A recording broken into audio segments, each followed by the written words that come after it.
एक ओर यहूदियों द्वारा गाजा पर बमबारी और दूसरी ओर हमास द्वारा चर्च पर हमले। एक ओर पाकिस्तान के कट्टर इस्लामिक संगठनों का हमास का समर्थन और वहीं दूसरी ओर इजरायल के प्रतिनिधि का जय जगदम्बे और जय भवानी का उद्घोष। इजरायल और हमास के जंग ने आकार लेना शुरू कर दिया है। पूरे यूरोप में जिस तरह प्रवासी मुस्लिम शरणार्थियों ने उत्पात मचा रखा है, उसके बाद यूरोप के क्रिश्चियन भी कहने लगे हैं कि यह जंग सभ्यताओं की लड़ाई है।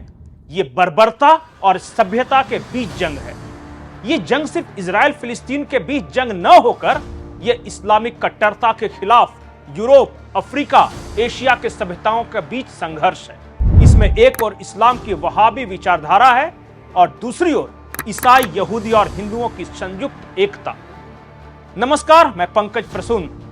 अगले 10 मिनट में आपको इजराइल फिलिस्तीन जंग के बहाने यह बताऊंगा कि कैसे पूरी दुनिया भर में मुसलमान एक तरफ और बाकी सारे धर्म एक तरफ होते जा रहे हैं। इस तरह का मोबिलाइजेशन हो रहा है, या यूं कहे कि नैरेटिव सेट करने का प्रयास किया जा रहा है, या यूं कह सकते हैं कि कई देशों में यह हो चुका है। लेकिन उससे पहले आप हमारे वीडियो को लाइक कर लें और अगर चैनल को अब तक सब्सक्राइब नहीं किया है तो इसे सब्सक्राइब कर लें। इजराइल हमास की जंग ने पूरे यूरोप, मिडिल ईस्ट और एशिया को अपने आगोश में ले लिया है। ईरान ने धमकी दी है कि अगर इजराइल ने हिजबुल्लाह पर हमला किया तो अपने मिसाइलों से इजराइल के हाइफा शहर को तबाह कर देंगे। लेबनान के चरमपंथी संगठन हिजबुल्लाह और फिलिस्तीन के हमास, इन दोनों आतंकी संगठनों को ईरान का खुलेआम समर्थन मिला हुआ है। चीन ने अपने नेवी के 6 बेड़ों को हमास के समर्थन में इजराइल की ओर रवाना कर दिया। चीन ने अपने नेवी को ईरान और फिलिस्तीन की मदद करने के लिए भेजा है। साउथ चाइना सी में फिलीपींस ने चीन के कोस्ट गार्ड के जहाज पर उनकी एक सप्लाई बोट को टक्कर मारने का आरोप लगाया है। इधर उइगर मुसलमानों के ऊपर हो रहे जुल्म के खिलाफ संयुक्त राष्ट्र में 51 देशों ने अपने हस्ताक्षर ज्ञापन देते हुए आवाज उठाई है। लेकिन इन 51 देशों में पाकिस्तान, कतर, तुर्की समेत 10 से ज्यादा मुस्लिम देश नहीं हैं। इसका मतलब कि मुस्लिम देशों का समर्थन चीन और ईरान को है और बाकी सारे लोग दूसरे पाले में खड़े हैं। अब बात करते हैं पाकिस्तान की। पाकिस्तान में लश्कर-ए तोयबा के लड़ाके हमास के साथ जंग के लिए गाजा में लैंड कर चुके हैं। तालिबान भी अपने लड़ाकों को फिलिस्तीन के लिए रवाना कर चुका है। वहीं दूसरी ओर इजराइल ने धमकी दी है कि वो जल्द ही पाकिस्तान पर सर्जिकल स्ट्राइक कर इस्लामिक कट्टरपंथियों के ठिकाने को ध्वस्त कर देगा। इस पूरे जंग को समझने के लिए सोमवार को आई इन 2 तस्वीरों को समझिए। सोमवार को हमास के लड़ाकों ने गाजा में मौजूद बापिस्ट चर्च पर हमला कर दिया। चर्च में मौजूद ईसा मसीह की मूर्तियां तोड़ दी। मां मैरी की मूर्तियों को पैरों तले रौंद दिया। अगर इजराइल फिलिस्तीन की जंग सिर्फ जमीन के एक टुकड़े के लिए होती तो फिर चर्च पर हमला क्यों होता? हमास ने इस पूरे हमले का वीडियो बनाया, उसे सोशल मीडिया प्लेटफॉर्म पर वायरल किया। मकसद साफ है कि हमास इस जंग को मुसलमान बनाम यहूदी और ईसाइयों की जंग बताना चाहता है, जिसमें मुसलमान एक तरफ, यहूदी और ईसाई दूसरी तरफ।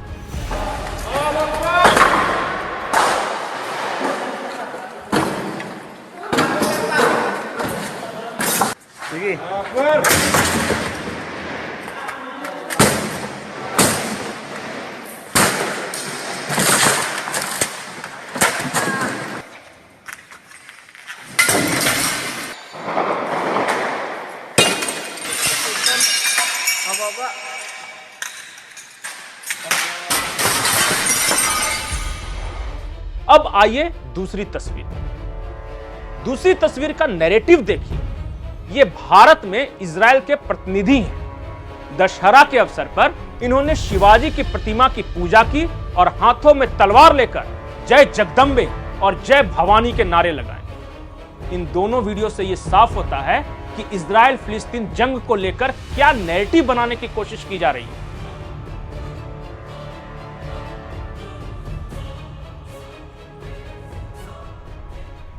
इधर भारत में डॉट वाला इंडिया गठबंधन है उसने फिलिस्तीन दूतावास जाकर फिलिस्तीन के प्रति अपने समर्थन का ऐलान किया।